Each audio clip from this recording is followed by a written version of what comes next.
Estamos en nuestro espacio de diálogo directo, son las 12:16. Queremos saludar, dar la bienvenida a nuestro invitado en esta tarde. Quienes nos siguen a través de Facebook pueden saber que se trata de Jairon Merchan, quien es el secretario nacional de Planificación. Bienvenido, qué placer tenerlo en Cuenca y sobre todo acá en Radiovisión. Muchas gracias por la invitación, gracias por el espacio y un saludo a todas las personas que nos están siguiendo en las redes sociales. Jairon, usted es el secretario nacional de Planificación y hoy tenemos un tema interesantísimo para tratar, para contarle, para informarle sobre todo a nuestro público de Azuay, de Cañar, que nos escucha a través de 106.1, como es la Ley de Atracción de Inversiones. Todos queremos saber de qué se trata, lo hemos escuchado, lo hemos visto también a través de, por supuesto, medios nacionales, pero siempre es importante tener a la fuente para que nos explique de mejor manera. Así es. El gobierno nacional liderado por el señor presidente Guillermo Lasso tiene un gran compromiso por la generación de empleo. Tanto es así que dentro del Plan Nacional de Desarrollo nos planteamos como una gran macrometa generar 2 millones de empleos en los 4 años de gobiernos. Pero esto solo va a ser posible si mejoramos el entorno económico para atraer inversiones a nuestro país. Es por eso que una vez habiendo pasado todo el proceso exitoso de vacunación de la población ecuatoriana, de hecho, tengo entendido que Azuay tiene un porcentaje de vacunación muy alto, bordeando el 90%, lo cual es un reflejo del éxito del programa y del compromiso del señor presidente. Una vez habiendo pasado esa etapa, que era precautelar la salud de los ecuatorianos, pasamos a la etapa de reactivación económica. Y para reactivarnos necesitamos de un marco legal que facilite las inversiones dentro del Ecuador. Es así que hace una semana se presentó la Ley de Atracción de Inversiones a la Asamblea Nacional, con un carácter de económico urgente. Es decir, la Asamblea Nacional tiene 30 días para tratar el proyecto de ley y poder darle a todos los ecuatorianos un nuevo marco legal que facilite las inversiones, que cree reglas estables y amigables para los inversionistas y que nos ayuden a recaudar 30.000 millones de inversiones, que es nuestra meta como gobierno, para poder así generar 2 millones de empleos. Es interesante lo que usted nos cuenta, ministro, y bueno, esa responsabilidad que hoy en día recae pues en la Asamblea Nacional para hacer todo lo que corresponde previo pues a esta aprobación. Cuéntenos en la parte de generación de empleo que nos ha indicado, cómo a través de esta ley se puede hacer que el empleo mejore para la gente, porque hoy en día sabemos, creo que la mayoría, cuáles son las condiciones de empleo de mucha gente y también las condiciones de desempleo en las que algunos ecuatorianos se encuentran. Sí, cuando tomamos posesión del gobierno, nos encontramos con unas cifras de desempleo bastante alarmantes. 7 de cada 10 ecuatorianos no cuentan con un empleo adecuado. Entonces, con ese panorama nos hemos planteado generar estos 2 millones de empleos. Es así que la Ley de Atracción de Inversiones tiene 3 grandes ejes u objetivos. El primero es crear un entorno favorable para la generación de alianzas públicas y privadas. Todos sabemos que a raíz de la pandemia la situación fiscal del país se complicó, porque existen menos recaudación, menos ingresos para el gobierno, cayó el precio del petróleo, entonces existen menos recursos fiscales que se puedan destinar directamente al gasto público. Es por eso que el primer componente de la ley de inversiones es crear un buen entorno para generar alianzas públicas privadas. En este entorno, los inversionistas privados van a presentar proyectos por su iniciativa propia, que serán aprobados en un comité de inversiones, alianzas públicas y privadas, para ejecutar proyectos de infraestructura vial, puertos, aeropuertos, infraestructura educativa, hospitalaria y de otra índole que incluso incluye la deportiva. Y por otro lado, para aquellos sectores que están expresamente regulados por alguna ley, como los sectores estratégicos de minas, petróleos, hidrocarburos, se puede hacer una excepcionalidad para que participe el sector privado. Pero la novedad de este componente del proyecto de ley es que se establecerán reglas claras para los inversionistas y estables sobre todo. Porque, por ejemplo, hoy por hoy, poniéndonos en un ejemplo claro, que es el segundo punto de la ley, que es modificar la estructura de las zonas francas, que son zonas industriales, para poder producir algún tipo de bien y exportarlo. En la actualidad existe una rigidez al momento de poder crear una zona franca, porque solo el gobierno puede crearla, y con el nuevo proyecto de ley lo que pretendemos es que el sector privado pueda, por iniciativa propia, crear la zona franca. Actualmente solo existen zonas francas para la producción de bienes, y nosotros las vamos a ampliar para no solo sector industrial, sino también para los servicios y para logística, de tal manera de que se podemos abarcar una mayor componente de la economía y así atraer mayores inversiones. Ministro, hace unos minutos usted nos dijo que se busca tener políticas o un ambiente más amigable para el inversionista.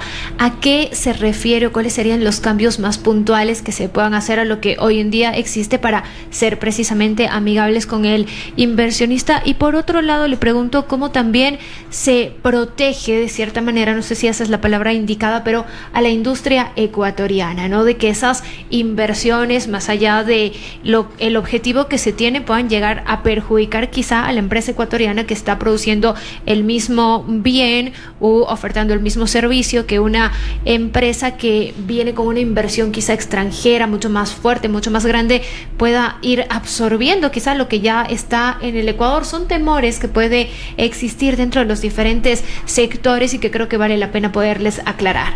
Sí, en primer lugar, hablando de los incentivos, hablamos de incentivos de no pago del impuesto a la renta o exoneración del impuesto a la renta durante 10 años de las inversiones, y luego de eso una reducción de 10 puntos del pago del impuesto a la renta pasado los 10 primeros años. Pero por otro lado, no existe nada de qué preocuparse, porque cuando hablamos de zonas francas, las zonas francas son conceptualizadas para exportación.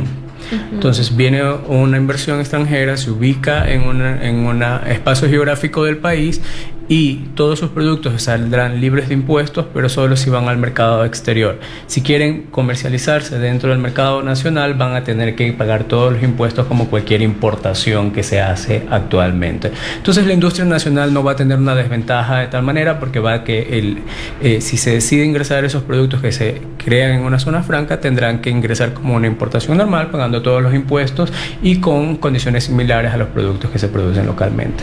Ahora, ministro, dentro del proyecto que ya se ha enviado a la Asamblea Nacional, como nos lo dijo al inicio de esta entrevista, ¿cuáles cree usted que sean los puntos en los que quizá haya un poquito más de conflicto, que cueste un poco más aprobar, o donde el debate se ponga pues un poco más o que haya más diferencias de criterios, por favor, para que ya estemos preparados, porque sin duda lo vamos a ver y lo vamos a escuchar en los próximos días?